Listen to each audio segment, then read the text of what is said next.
Hey guys, hope you're having a good weekend.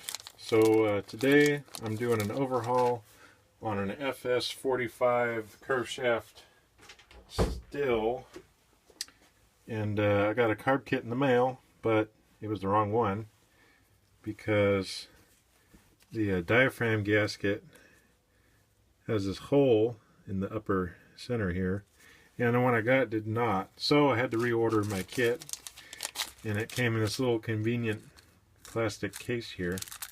So these are the right parts I need, and this is the wrong overhaul kit for it.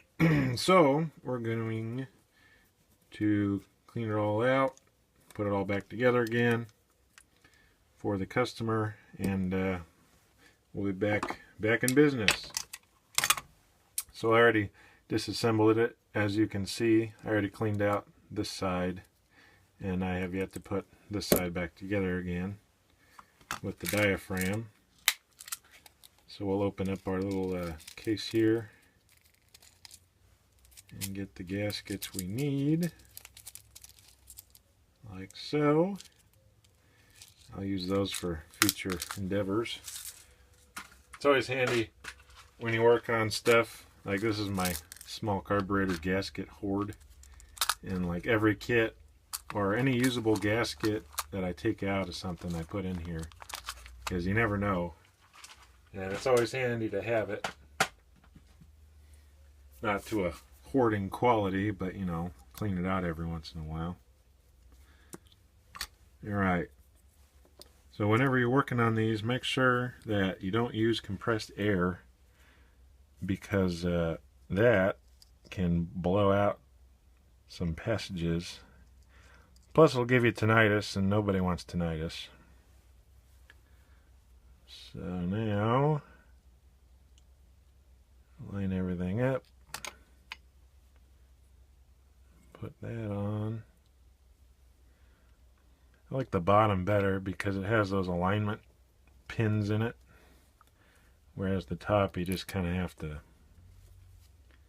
eyeball everything, which isn't bad, but it can be annoying.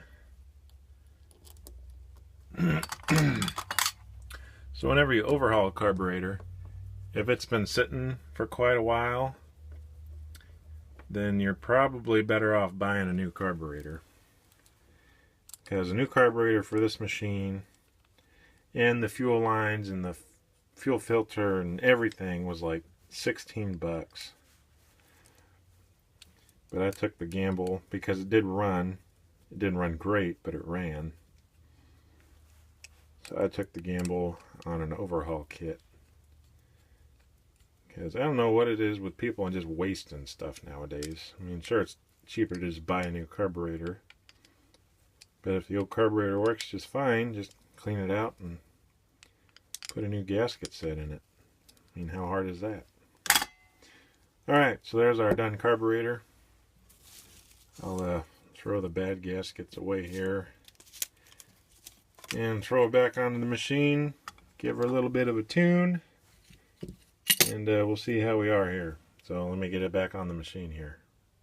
Alright guys, so we put it back on the machine, and it still has these stupid, see if you guys can see them, these stupid plastic guards over the tuning screws, and you can only turn them like 3/4 of a turn, and then that's it. So I took the liberty and just slightly nipped the outer cover of them so you can actually tune the carburetor, and got it all back together again, and it ran, but I could not tune it at all, and it would just kind of sit there and idle, and it had the, you know, but it would jump right back to idle. So it has new spark plug, new gaskets in the carburetor, the original air filter, which isn't that bad. So I'm going to let you guys guess to what it was here, and then I'll tell you. So there was a lot of oily residue on the underside of the muffler here. So if you thought spark arrestor, you would be correct. So with these 2-stroke if you run it too rich, the oil tends to collect, or the burned carbon collects over the spark arrestor, and soon it just can't get enough exhaust out of the machine and it won't run right.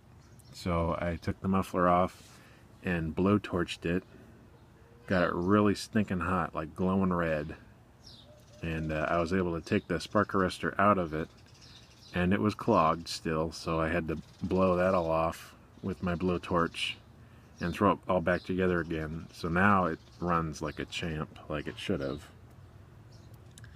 And I was almost tempted to buy a new carburetor for it, but I had this hunch that that wasn't the issue with it, and that's what I did. So the machine runs great now. Customer will be very happy. And the only reason I thought of that is because when I was in retail, this gentleman brought in this Tanaka blower, and it was a Sunday, so we were bored, so I worked on it in the back. And sure enough, the spark arrestor was clogged, and that was the whole reason why it wouldn't start, is because the spark arrestor was clogged. So took it out back, blowtorched it, threw it back in the machine. The machine ran great. He came back an hour later, super happy, tipped us 20 bucks, had lunch on him. That was a great day. So remember, if all else fails, check that spark arrestor and see if it's clogged or not. And with this one, it was definitely clogged. So I'll get this one back to the customer, and I'll have a little snippet of it running at the end of the video, guys. But until then, thanks for watching and subscribing. Sorry for the shaky camera here. And we'll catch you guys in the next one.